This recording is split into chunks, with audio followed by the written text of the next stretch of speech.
Hello, good evening दोस्तों। मैं हुक्म सिंह अपने YouTube channel target achievers zone में आपका स्वागत करता हूं। जैसा कि आपको पता है दोस्तों, हमने इंडियन ज्योग्राफी की एक सीरीज़ चला रखी है जिसके हम अब तक 9 लेक्चर्स कंप्लीट कर चुके हैं। दोस्तों, आपको पता होगा, मैंने जब हिल रेंजेज ऑफ इंडिया आपको पढ़ाया था उस टाइम पे मैंने बताया था कि western Ghats and eastern Ghats को हम अलग लेक्चर्स में डिस्कस करेंगे। तो दोस्तों, आपको ध्यान होगा, मैंने पिछले लेक्चर में आपको वेस्टर्न घाट्स ऑफ इंडिया पढ़ाए थे। तो आज हम इस लेक्चर में ईस्टर्न घाट्स ऑफ इंडिया को डिस्कस करेंगे। दोस्तों, ये जो सीरीज है ये आपके लिए यूपीएससी, एसएससी, रेलवे या फिर कोई भी स्टेट पीसीएस एग्ज़ाम हो या फिर कोई अदर कॉम्पिटिटिव एग्ज़ाम हो जैसे कि बैंक पीओ, डीएसएसबी, हर एग्ज़ाम के लिए बहुत ही इम्पोर्टेंट सीरीज़ है दोस्तों। आप इसको रेगुलरली फॉलो करते रहिए, आपको बहुत ज़्यादा फ़ायदा होगा। तो चलिए शुरू करते हैं। दोस्तों देखिए, जो ईस्टर्न घाट्स का एक्सटेंशन है वो उड़ीसा में महानदी से लेके और आपके तमिलनाडु के वैगाई तक फैले हुए हैं। ठीक है, देखिए दोस्तों, जो ईस्टर्न घाट्स हैं इनकी जो हिल्स हैं ये बहुत इम्पोर्टेंट है। एग्ज़ाम में इनमें नॉर्थ टू साउथ इनका अरेंजमेंट पूछा जाता है। ठीक है, स्टेट वाइज इनका नॉर्थ टू साउथ या साउथ टू नॉर्थ अरेंजमेंट पूछा जाता है। तो दोस्तों, एग्ज़ाम पॉइंट ऑफ व्यू से ये हिल्स सबसे ज़्यादा इम्पोर्टेंट है, आप इनको याद रखिए। तो देखिए, मैं आपको बताता हूँ। उड़ीसा की अगर हम बात करें तो आपको मिलेंगी उड़ीसा हिल्स। देखिए दोस्तों, मैं इनको लिखूँगा नहीं, आगे आने वाली स्लाइड्स में मैं आपको मैप के माध्यम से भी और स्लाइड्स में भी बताऊंगा, तो यहाँ मैं लिखूँगा नहीं, आप इनके लोकेशन ध्यान रखिए। ठीक है, इसके बाद मिलेंगे आपको गर्जत हिल्स, इसके बाद मिलेंगी आपको नयागढ़ हिल्स। ठीक है, और उड़ीसा में ही आपको मिलेंगी मालिया हिल्स। ठीक है, तो ये उड़ीसा के हिल्स हैं। इसके बाद आते हैं हम आंध्र प्रदेश में। आंध्र प्रदेश में आपको सबसे ऊपर मिलेगी नदन सरकार्स। नदन सरकार का जो एक्सटेंशन है वो नॉर्थ में महानदी से लेके और गोदावरी तक का जो एक्सटेंशन है उसको हम नदन सरकार्स बोलते हैं। ठीक है, इसके बाद आपको मिलेंगी नल्लामलाई हिल्स। दोस्तों, जो नल्लामलाई हिल्स है ये नक्सलाइट एरिया है। ठीक है, इसके बाद वेनुकोंडा हिल्स, इसके बाद पालकोंडा हिल्स, इसके बाद नागरी हिल्स, ये हैं आपकी आंध्रा की। ठीक है, मैं दोबारा से बता देता हूँ। नदन सरकार्स, नल्लामलाई हिल्स, इसके बाद आपकी वेनुकोंडा हिल्स, इसके बाद पालकोंडा हिल्स, इसके बाद आपकी नागरी हिल्स। ठीक है, इसके बाद अगर हम तमिलनाडु की बात करते हैं तो तमिलनाडु में सबसे ऊपर मिलेंगी आपको जावड़ी हिल्स। ठीक है, जावड़ी हिल्स, उसके बाद मिलेंगी आपको शेवरॉय हिल्स, उसके बाद मिलेंगी आपको पंचमलाई हिल्स। ठीक है, उसके बाद मिलेंगी आपको शिरुमलई हिल्स। ठीक है, उसके बाद मिलेंगी आपको पलानी हिल्स और लास्ट में मिलेंगी आपको वरुशनाड हिल्स। ठीक है, तो दोस्तों ये तमिलनाडु में ईस्टर्न घाट्स की हिल्स की अरेंजमेंट थी।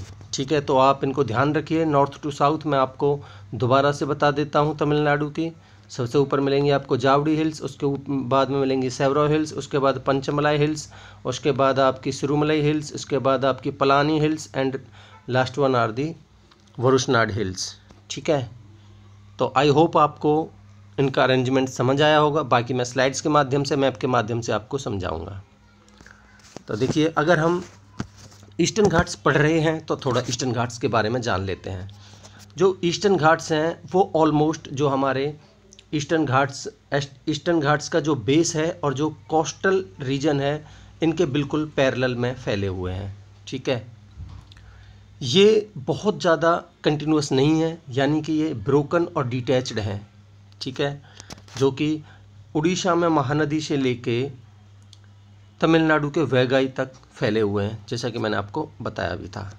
ये गोदावरी और कृष्णा रिवर के बीच में लगभग डिसअपियर हो जाते हैं, यानी कि इनकी कंटिन्यूटी ख़त्म हो जाती है और ये डिसअपियर हो जाते हैं। ठीक है, अगर इसके स्ट्रक्चर की बात करें तो वो नॉन यूनिफॉर्म इनका स्ट्रक्चर है, यानी कि इनके जो स्ट्रक्चर है वो कहीं ऊंचा, कहीं नीचा, कहीं प्लेन, कहीं पे कंटिन्यूटी ख़त्म हो जाती है। तो कह सकते हैं इनके स्ट्रक्चर है उसमें यूनिटी नहीं है। और अगर इनके फिजियोग्राफिक कंटिन्यूटी की बात करें तो वो भी कंटिन्यूटी नहीं है, क्योंकि इनमें बीच में बहुत ज़्यादा डिसेक्शन आ जाता है, यानी गैप है बीच में, कंटिन्यूटी नहीं है। ठीक है, देखिए, it is only the northern part between the Mahanadi and Godavari that the Eastern Ghats exhibit the true mountain character.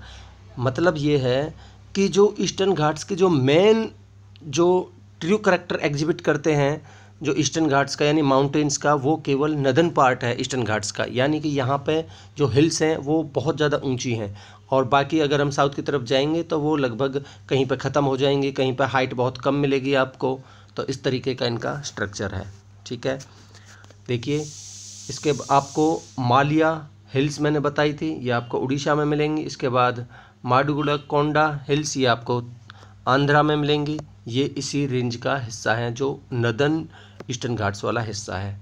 अगर यहाँ की पीक्स की बात करें तो जो मालिया रेंज है, इसकी जो पीक्स हैं उनका जो जनरल एलिवेशन है यानी ऊंचाई है वो 900 से 1200 मीटर तक है, 900 से 1200 मीटर तक है। ठीक है, महेंद्रगिरी जो पीक है 1501 मीटर जिसकी हाइट है, वो इस टॉलेस्ट पीक है नदर्न ईस्टर्न घाट्स की। ठीक है, ये आपको ध्यान रखना है।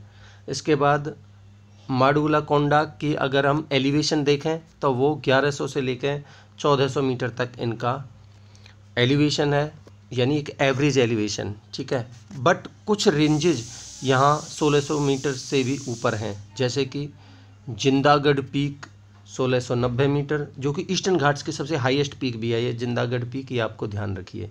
ठीक है, यानी 1690 मीटर इसकी हाइट है। ईस्टर्न घाट्स की जो हाईएस्ट पीक है दैट इज जिंदागढ़ पीक। ठीक है, ये आप ध्यान रखिए, जो कि अराकू वैली में है। अराकू वैली कहाँ है? आंध्र प्रदेश में, ये भी ध्यान रखिए। इसके बाद अरमाकोंडा 1680 मीटर। ठीक है, इसके बाद गलीकोंडा 1643 मीटर और शिंक्रम गुट्टू 1620 मीटर, ये भी सब आंध्र प्रदेश में यहाँ के इम्पोर्टेंट पीक्स हैं। ठीक है, between Godavari and Krishna reverse, इनके बीच में जो गोदावरी और कृष्णा रिवर्स हैं, इनके बीच में जो ईस्टर्न घाट्स हैं वो अपनी हिल करेक्टर खो देते हैं। मतलब कि यहाँ पे इनकी जो हाइट्स है बहुत कम हो जाती है और लगभग ये डिसअपियर हो जाते हैं। And are occupied by Gondwana formations, यानी केजी बेसिन यहीं पे लोकेटेड है। केजी बेसिन दोस्तों कृष्णा गोदावरी का जो बेसिन है उसको बोलते हैं। ठीक है, जो ईस्टर्न घाट्स हैं वो दोबारा से रीअपियर हो जाते हैं एक कंटिन्यूअस हिल रेंज की फॉर्म में। कहाँ पे? जो इसके आंध्र प्रदेश के जो कर्नूल और कडप्पा डिस्ट्रिक्ट्स हैं वहाँ पे, वहाँ से ये दोबारा से इनकी कंटिन्यूटी शुरू हो जाती है। ठीक है, वेयर दे आर कॉल्ड, वहाँ पे इनको नल्लामलाई हिल्स के नाम से जाना जाता है। ठीक है, जैसा कि मैंने आपको बताया था कि ये जो नल्लामलाई रेंज है ये एक नक्सलाइट एरिया है। अगर यहाँ के एलिवेशन की बात करें तो ऑन एन एवरेज 600 से 850 मीटर तक यहाँ का एलिवेशन है, हाइट है हिल्स की। इसके अगर जो नल्लामलाई रेंज है इसके साउथ में आपको मिलेगी पालकोंडा रेंज। ठीक है, to the south the hills and plateaus attain very low altitudes. जैसे कि मैंने बताया साउथ की तरफ इनकी जो हाइट है, जो एल्टीट्यूड है वो बहुत कम रह जाता है। ओनली जावड़ी हिल्स और जो हमारी सेवरॉय हिल्स हैं वो ही अटेन कर पाती हैं, जो कि उनके पास they have the distinct features, जिनकी हाइट 1000 मीटर एलिवेशन की है। तो वैसे जनरली इनकी हाइट कितनी बताई थी मैंने? 600 से 850, पर ये दो हिल्स हैं जावड़ी और सेवरॉय हिल्स, इनकी 1000 मीटर है, तो दे हैव द डिस्टिंक्ट फीचर्स। ठीक है, इसके बाद दी बीलीगिरी रंगन हिल्स, दोस्तों ये कर्नाटक में है। Karnataka at the border with Tamil Nadu attain A height of 1279 metre. ठीक है, और फर्दर ये जो हमारे वेस्टर्न घाट्स और ईस्टर्न घाट्स कर्नाटक, तमिलनाडु और केरला के ट्राई जंक्शन पर जाके ये ईस्टर्न घाट्स वेस्टर्न घाट्स के साथ मर्ज हो जाते हैं नीलगिरी हिल्स में। ठीक है, तो ये भी आपको पता होना चाहिए। देखिए, इसके बारे में मैंने आपको पहले बता ही दिया, ये जो ईस्टर्न घाट्स का एक्सटेंशन है। ठीक है, जियोलॉजिकली ये प्री कैम्ब्रियन फोल्ड माउंटेन्स हैं और ये जो हमारी अरावली रेंज है उससे यंगर हैं। ठीक है, presently they are highly dissected, यानी कि ये बहुत ज़्यादा विभाजित हैं, टुकड़ों में हैं, इनकी कंटिन्यूटी नहीं है, फ्रेगमेंटेड हैं, अलग अलग हैं।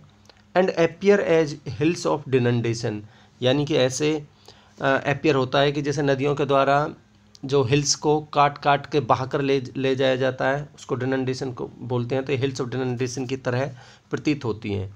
रनिंग रफली अलोंग द ईस्टर्न कोस्ट, अगर इनका एवरेज एलिवेशन देखें तो वो लगभग 150 से 300 मीटर तक ही है, जो कि बहुत कम है। ठीक है, इनके डिफरेंट रॉक सिस्टम्स हैं। दोस्तों मैंने आपको बताया है कि मैं रॉक सिस्टम्स के ऊपर अलग से एक लेक्चर बनाऊंगा, तो आप केवल ये देखते रहिए, बाकी आगे रॉक सिस्टम जब हम पढ़ेंगे सही समझ में आ जाएगा। देखिए खोंडलाइट सीरीज़ यहाँ की मेजर रॉक सिस्टम है, जो कि सेंट्रल आंध्र प्रदेश और उड़ीसा में पाया जाता है। जो सदर्न पार्ट है तमिलनाडु का, वहाँ पे आपको ग्रेनाइटिक नीसेज मिलेंगी।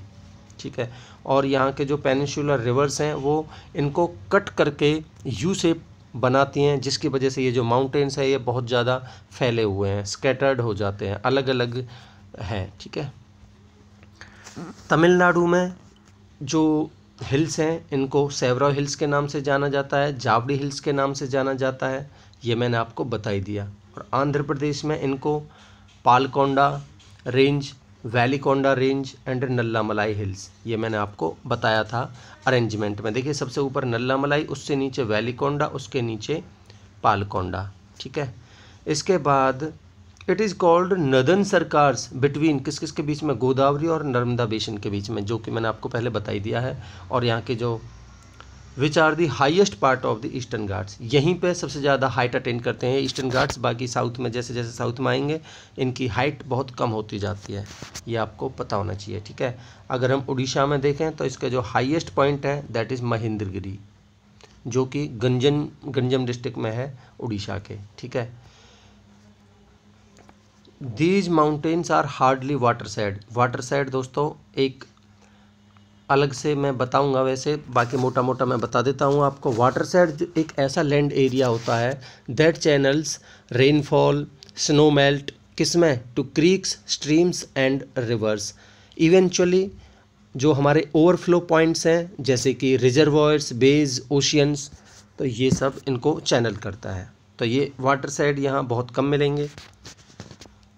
यहाँ से जो रिवर्स का ओरिजिन है वो है ही नहीं, एक एक्सेप्शन है जो कि हमारी इंद्रावती रिवर है, वो ईस्टर्न घाट से इसका ओरिजिन है। ठीक है, देखिए इन हिल्स के बारे में मैं आपको अब अच्छे से मैंने बताया था कि मैं स्लाइड के मैप के माध्यम से समझाऊंगा, तो अब यहाँ आप देख लीजिए। देखिए जो हमारी ईस्टर्न घाट्स की हिल्स हैं, देखिए सबसे ऊपर मैंने बताया था आपको उड़ीसा हिल्स। ठीक है, उससे नीचे बताई थी मैंने आपको गर्जत हिल्स, उससे नीचे नयागढ़ हिल्स।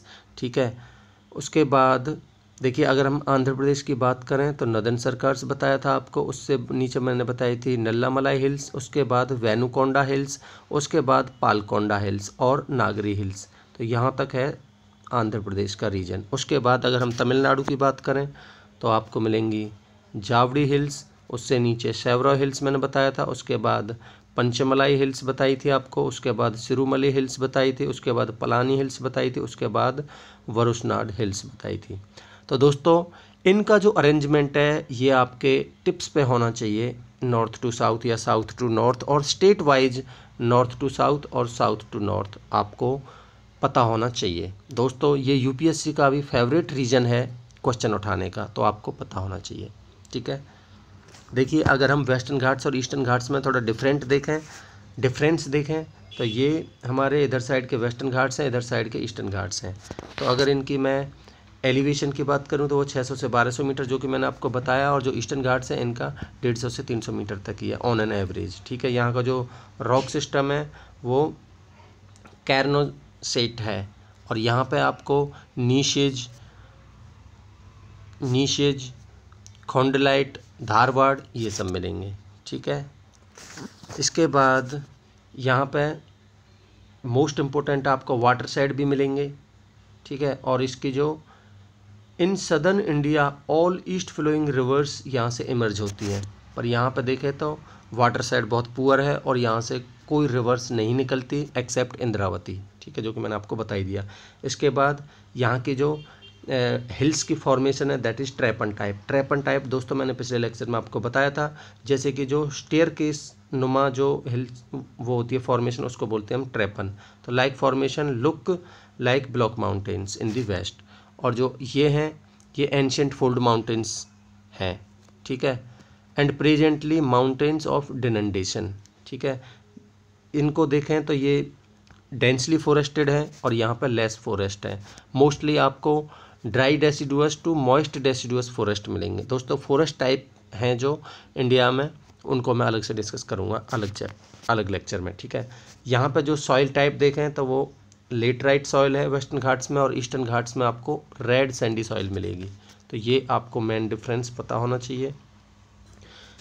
इसके बाद यहाँ की जो रेनफॉल देखें तो वो 150 सेंटीमीटर का प्लस में मिलेगी, और यहाँ पे 60 से 80 सेंटीमीटर के बीच में रेनफॉल का डिस्ट्रीब्यूशन मिलेगा, ठीक है। अगर हम ईस्टर्न घाट्स का सिग्निफिकेंस देखें, इनकी इम्पोर्टेंस देखें, इनका महत्व देखें, तो देखिए यहाँ पे आपको ह्यूज डिपॉजिट्स मिलेंगे। किस किस के? आयरन के, मैग्नीज के, कॉपर के, बॉक्साइट के, क्रोमियम के, मीका के, गोल्ड के। देखिए दोस्तों ये जो मिनरल्स हैं इनके बारे में मैं अलग से लेक्चर बनाऊंगा। जब हम मिनरल्स ऑफ इंडिया पढ़ रहे होंगे तब मैं आपको डिस्ट्रिक्ट वाइज, स्टेट वाइज आपको सेपरेटली बताऊंगा, तो आप टेंशन ना लीजिए, ठीक है। जो गोंडवाना कोल्ड है उसका 98% डिपॉजिट्स पेनिनसुलर प्लेट्यू में ही पाया जाता है, ठीक है। अगर यहाँ पे बहुत ज़्यादा लार्ज रिजर्व्स हैं किसके? स्लेट, शेल, सैंडस्टोन, मार्बल्स, इन सब के, ठीक है। A large part of the north west plateau का large part covered with fertile black lava soil. Fertile यानी उपजाऊ ब्लैक लावा सॉइल से ये कवर्ड है, जो कि कॉटन उगाने के लिए बहुत ही यूजफुल माना जाता है, ठीक है। देखिए कुछ हिली एरियाज़ में साउथ इंडिया में यहाँ का कल्टीवेशन का रीजन है जो कि किसके प्लांटेशन के लिए उपयोगी है?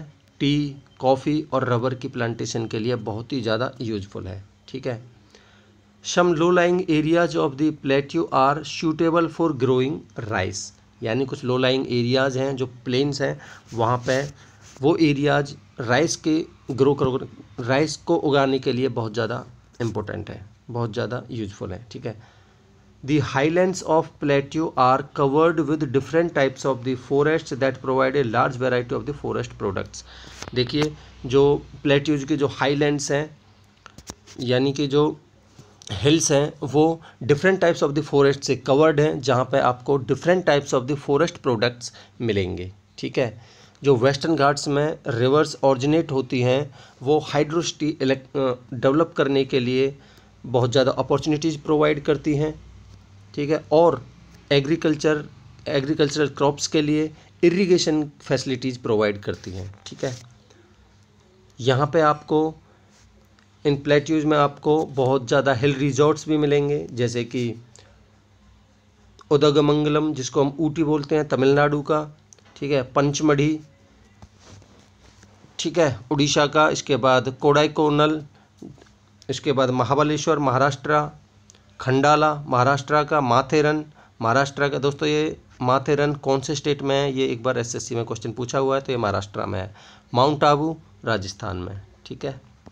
तो दोस्तों इस तरीके से ये लेक्चर कंप्लीट होता है। मैं आशा करता हूँ कि आपको ईस्टर्न घाट्स और उसकी जो हिल रेंजेज हैं वो अच्छे से समझ में आई होंगी। तो आप मेरे YouTube channel target achievers zone को लाइक, शेयर एंड सब्सक्राइब कीजिए। अगर आपको कोई भी डाउट है then you can ask me. Thank you so much, have a great day.